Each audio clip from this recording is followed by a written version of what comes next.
I have on the line the former deputy MD of the company, Albert Edubuahin, the former deputy MD or MD, not deputy, former MD himself, Albert Edubuahin, to respond to this story. Thank you for joining us. Good morning. Sorry, hello? Yes, Mr. Edubuahin, thanks for joining us. Good morning. Yeah, good morning, Bernard. How are you doing? Fine. So I'm sure you followed the program and the story I read in the graphic. I was even on my way traveling somewhere when somebody drew my attention Wonderful. to the fact that I'm being accused of not clearing a container from the port, and I was like, I've been out of office for the past 1 year. What are you talking about? So let me put it in context properly, since you heard somebody say it. The graphic has reported today that the current MD of the company, Mr. Caesar Kale, says a container loaded with spare parts supplied by Dutch manufacturer VDL has remained at the port for more than 2 years. And according to him, he got wind of this recently, and that he has been following up to get the matter resolved, and that he is still yet to clear it. This is what the graphic is quoting. So what's your reaction? I'm too surprised to hear that my successor is telling the world that he recently heard of the container at the port.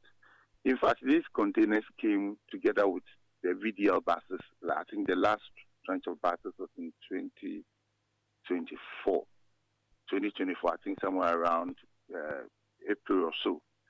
So we were given an exemption by government, but not a full exemption. So we were up and down with GRA for quite some time before we cleared the buses and cleared the 4 containers. So at the time I was leaving office in March, as part of my handing over notes. In fact, personally, I told him that these parts are at the port and that he should get them. So after 1 year, if they have not been cleared from the port, I don't think anybody should blame Edubuahin for it. What was the outstanding issue for which reason they could not be cleared before you left? At the very time I was leaving the office, in fact, the only issue that was locking up the container in there was to do with shipping line charges. You know, these things came in April 2024. So until the time that we're able to do all the necessary paper documentations, it was been there for some time. So they fit the shipping line charges, or if my memory serves me right, it was around 300 and something thousand that they were supposed to pay to clear that container from the port. As in that, who was supposed to pay? The Metro Mass company? The company, yes. So why didn't you pay it before you left? Well, what I'm saying is that at the time of me leaving the office, that was what was left for us to pay and clear the container from the office. But I was challenging the fisher shipping line charges to be too much. So I petitioned the ministry there that they should discuss this, should talk to the shipping line for them to reduce the amount. That is the very reason why we couldn't get it. But we are at the tail end of it because we have cleared the buses. I think there were about 30 buses that came last. We have cleared some of the containers, about 4 of them. Yeah, but the container which had the spare parts had not been cleared. All the 4 containers have spare parts in them. Well, at least not all had been cleared. It was left with one. That's what I'm talking about. So after 1 year, I'm surprised he's not been able to clear 1 year. What was in your handing over notes in respect of the container, the uncleared one? So we indicated that the load of container, one 40-footer container being cleared at the port. So they should continue from there and then and get it done. Did you indicate the basis for your challenge of the shipping charge? Yes, in fact, the shipping charge for me was too much. Because I don't, how would just a container be in your premises or in your care for, and then for some months, and then you said it's 400 and something thousand. I think it was 390 or so there. So did you recommend for your successor to pay the amount or to continue the challenge? So to continue to resolve the matter with the shipping line. So are you surprised after a year he's still not been able to clear it? I'm surprised that my name is being involved in this. Nobody has mentioned your name anywhere. Okay. The story doesn't mention your name. I haven't mentioned your name. So let's focus more on the issue than on name. Okay.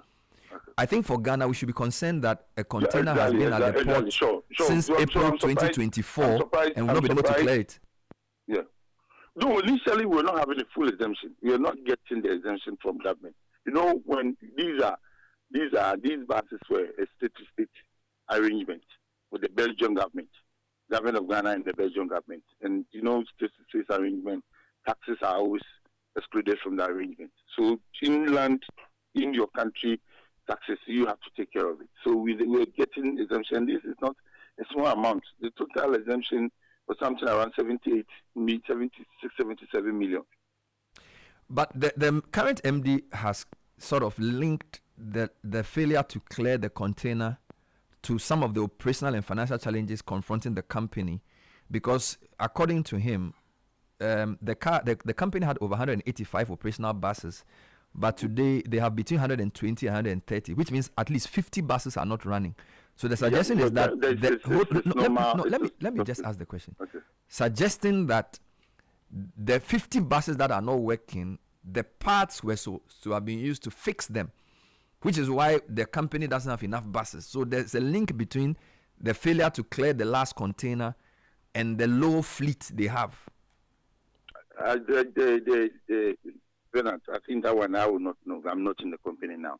And in transport, every day, that you can have a brand new buses, and in a particular day, you will not have a single one of them on road. They go on road and come back with all manner of problems and everything. So that is why we normally even do night service for our technical department. So at any point in time during the bus come around, they do the pre-checks and make sure everything is in place. So, of course, yes, in transport it can happen. But I'm not too sure. Because these are spare parts for the VDLs only, the DAV buses. And I'm not too sure if 50 of those brand new buses, I'm not too sure. Had VDL been paid for the parts? Yes, I told you it was a state-to-state arrangement between government of Ghana and really? Because it's my understanding that the company owes VDL over 2 million euros. Yeah, that was something they bought in 2014. In fact, there were so many issues surrounding it. So when we came, we tried to resolve. We couldn't resolve, so we put it aside over the period. And that was not under my regime. Do you take any responsibility for the current state of affairs? Bernard, I moved the company from a loss situation of 43 million to profit before I left office. In 2024, I met the challenges. There were huge of them. I did my best. I did my intervention. All the buses that they are running with now were imported under my watch. The VDLs, I have to go back to the arrangement President Kufuor did with them. We did such that we were going to have, I think, at least 50 or 100 units of buses on a yearly basis. I did the last arrangement at the Ministry of Finance before I left. How can you come and increase worker salaries when the company was in the poor state? No. I never did that. I did my very best. Well, I think over the period we have been discussing Metromass yes, because of that. Your successor says he has increased revenue. You are painting black. No. Let me just read it. Let me just take your time.